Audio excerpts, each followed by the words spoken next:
नमस्कार मित्रों, आज हम बात करेंगे बीए भाग द्वितीय के सेकंड पेपर में अपराध की।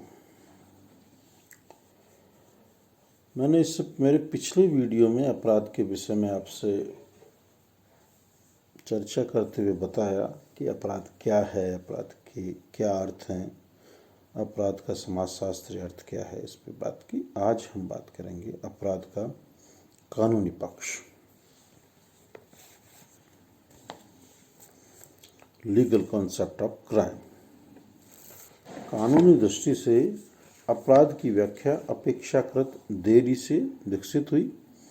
इस व्याख्या के अनुसार वे सारे कार्य जो किसी समय विशेष में किसी राज्य में संविधान, अपराधी संहिता, क्रिमिनल कोड या राज्य के नियमों के विपरीत घोषित किए गए हों, अपराध कहलाएंगे। अपराध की कानूनी व्याख्या अपराध के परिणाम और दंड पर अधिक जोर देती है।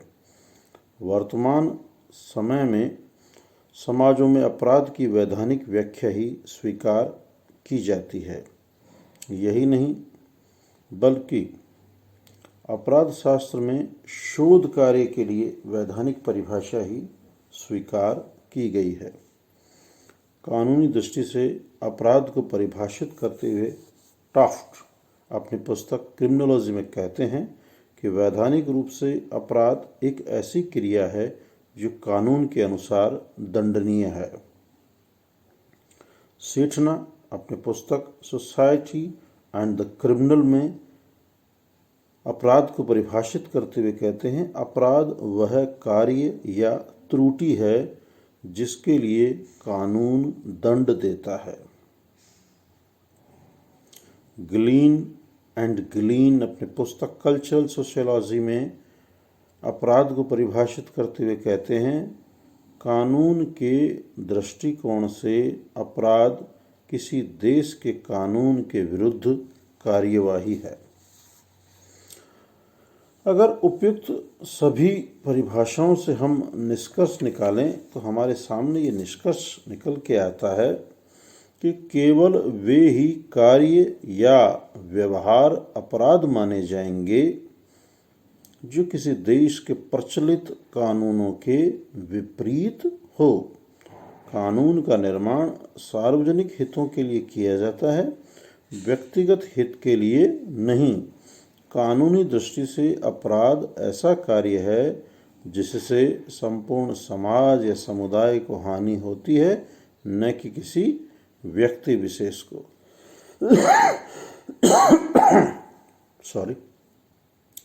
व्यक्ति को हानि पहुंचाना टॉर्ट कहलाता है। राज्य का यह कर्तव्य है कि ऐसे व्यक्ति को दंडित करे जिसने कानून का उल्लंघन कर समाज को हानि पहुंचाई है। देश की न्याय व्यवस्था ही यह तय करती है कि व्यक्ति ने अपराध किया है या नहीं। कानून का उल्लंघन करने पर भी यदि न्यायालय किसी को निर्दोष घोषित कर देता है तो वह अपराधी नहीं माना जाएगा। अपराध निर्धारण करते समय न्यायालय अपराध के उद्देश्यों को भी ध्यान में रखता है और दंड निर्धारण में भी यह एक महत्वपूर्ण तथ्य है।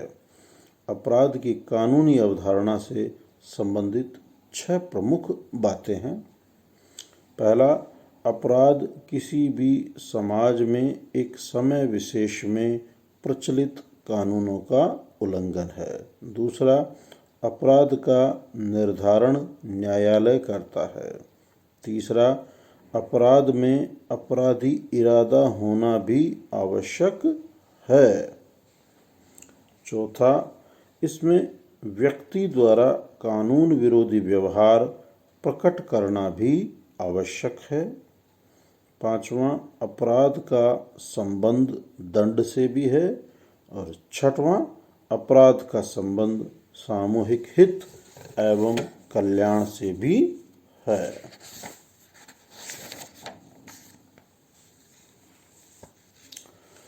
यदि अब हम अगर अपराध के लक्षणों की चर्चा करें तो जेरोम हॉल ने उन विशेषताओं का उल्लेख किया है जिनके आधार पर किसी मानवीय व्यवहार को अपराध घोषित किया जा सकता है।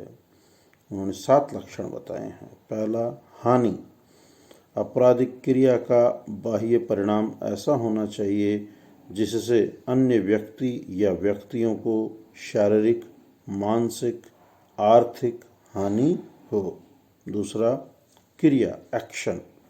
जब कोई व्यक्ति आपराधिक क्रिया न करे और अपराध करने का केवल मन में विचार ही रखे तब तक इसे अपराध नहीं माना जाएगा।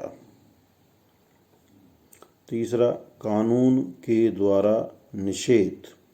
कोई भी कार्य तब तक अपराध नहीं माना जाएगा जब तक कि उस देश का कानून उसे असंवैधानिक घोषित न करे। चौथा, अपराधी उद्देश्य। अपराध निर्धारण में अपराधी उद्देश्य एक महत्वपूर्ण पहलू है।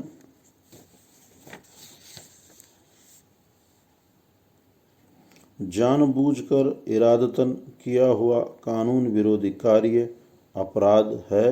अनजाने में बिना इरादे के या भूल के किए हुए कार्य को हम अपराध तो मानते हैं किंतु उतना गंभीर नहीं जितना कि पूर्व इरादे से किए गए कार्य को। दंड निर्धारित करते समय न्यायाधीश इस बात का भी ध्यान रखते हैं कि अपराधी द्वारा अपराध जानबूझकर किया गया या परिस्थितिवश अथवा अनजाने में। पांचवा है उद्देश्य और व्यवहार में सहसंबंध, correlation between intense and behaviour.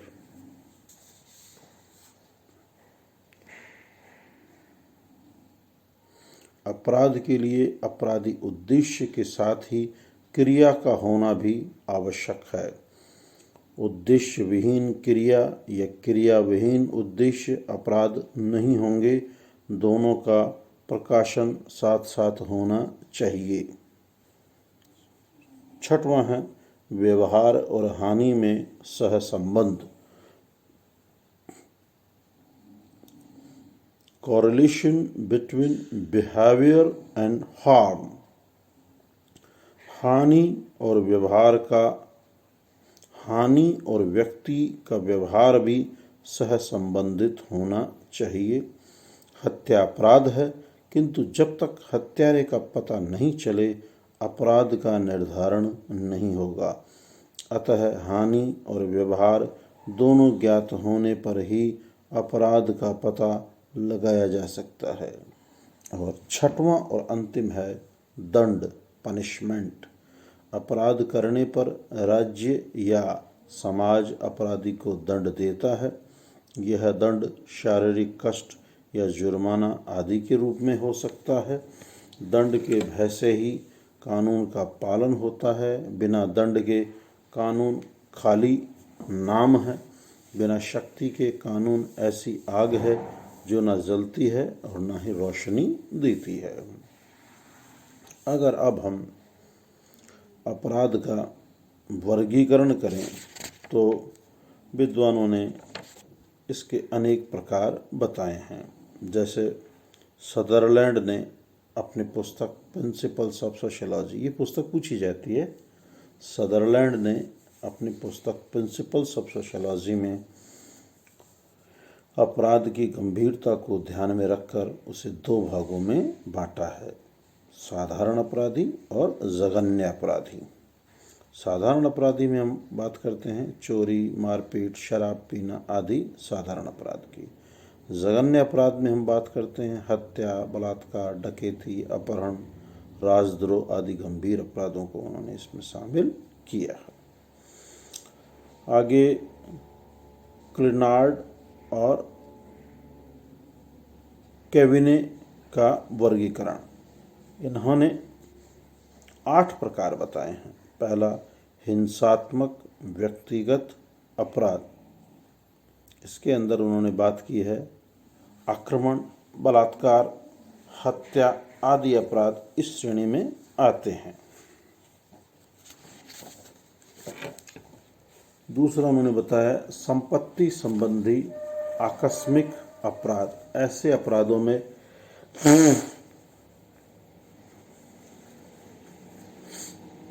धन लाभ मूल उद्देश्य होता है, दस्तावेजों पे जाली हस्ताक्षर करना, चेक पर झूठे हस्ताक्षर कर उसे भुनाना, कलात्मक वस्तुओं को पार करना एवं दुकान में चोरी करना आदि इस प्रकार के अपराधों में उन्होंने शामिल किया है।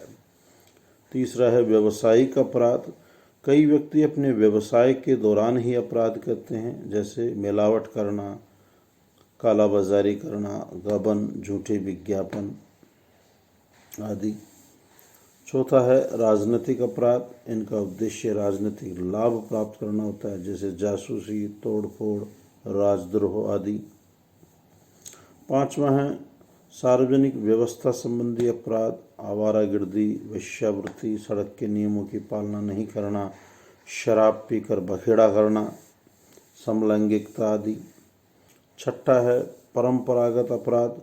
डकैती, लूटमार, अपहरण, गिरोह तथा संगठन बनाकर अपराध करना या चोरी करना इस श्रेणी के अपराध हैं। सातवां है संगठित अपराध। इसमें कई व्यक्तियों द्वारा मिलकर एक संगठन बनाया जाता है और योजनाबद्ध रूप से अपराध किया जाता है। विभिन्न देशों के बीच सोना, अफीम, गांजा, चरस आदि का व्यापार अंतर्राष्ट्रीय अपराधी गिरोह द्वारा किया जाता है। और आठवां है पेशेवर अपराध, प्रोफेशनल क्राइम। इस श्रेणी में वे अपराध आते हैं जिनको व्यक्ति व्यवसाय के रूप में ही करता है, जेब काटना, चोरी करना, नकली नोट छापना आदि। इसके अतिरिक्त सांख्यिकीय आधार पर भी अपराधों का वर्गीकरण किया गया है, जैसे व्यक्ति के विरुद्ध अपराध, इसमें हत्या, मारपीट, बलात्कार है। संपत्ति के विरुद्ध अपराध में चोरी, डकैती, लूट है। राज्य के विरुद्ध अपराध में राजद्रोह, जासूसी आदि है। व्यवस्था के विरुद्ध अपराध में मदिरापान, जुआ, वेश्यावृत्ति, उपद्रव फैलाना है। न्याय के विरुद्ध अपराध में अपराधी घोषित होने पर सजा न भुगतना, न्यायालय का अपमान करना, ये प्रमुखतः हमें देखने को मिलते हैं। और भारत में 3 प्रकार के अपराध माने गए हैं। पहला है भारतीय दंड विधान, इंडियन पैनल कोड द्वारा दंडनीय अपराध, जैसे हत्या, मारपीट, अपहरण, चोरी, लूट, सार्वजनिक अशांति पैदा करना, मानहानि, विश्वासघात, धोखा आदि। दूसरा है दंड प्रक्रिया संहिता, कोड ऑफ क्रिमिनल प्रोसीजर द्वारा दंडनीय अपराध, जैसे दुर्व्यवहार करना, शांति भंग करना। और तीसरा है ऐसे अपराध जो स्थानीय एवं विशिष्ट कानूनों के द्वारा दंडनीय हैं, जैसे उन राज्यों में शराब पीना जहां पूर्ण नशाबंदी लागू कर दी गई है अपराध है, जबकि अन्य राज्यों में नहीं। इस प्रकार उपयुक्त वर्णन से स्पष्ट है कि विभिन्न अपराध शास्त्रियों ने अपराध के वर्गीकरण के विभिन्न आधार अपनाए हैं। किसी ने उद्देश्य को आधार माना है तो किसी ने गंभीरता को और संख्या को तो किसी ने वैधानिकता को। ये हमने मित्रों आज बात की अपराध के ढांचे पे। अब आगे मैं मेरे अगले वीडियो में आपको अपराध से संबंधित अन्य पक्षों पर विस्तार पूर्वक हम चर्चा करेंगे। पुनः आपसे यही एक सलाह मशवरा कि आप ज़्यादा से ज़्यादा वीडियो को लाइक करें, सब्सक्राइब करें, कमेंट्स दें, अपनी समस्या जिज्ञासा पूछें और स्वस्थ रहें, प्रसन्नचित्त रहें। राज्य सरकार के द्वारा समय समय पर दिए जा रहे अनुदेशों की पालना करें, घर में रहें और नोट्स वगैरह बनाते रहें और अपने आगामी भावी जीवन की एक बहुत ही सफल तैयारी करते रहें। इन्हीं सब शुभकामनाओं के साथ सुप्रभात।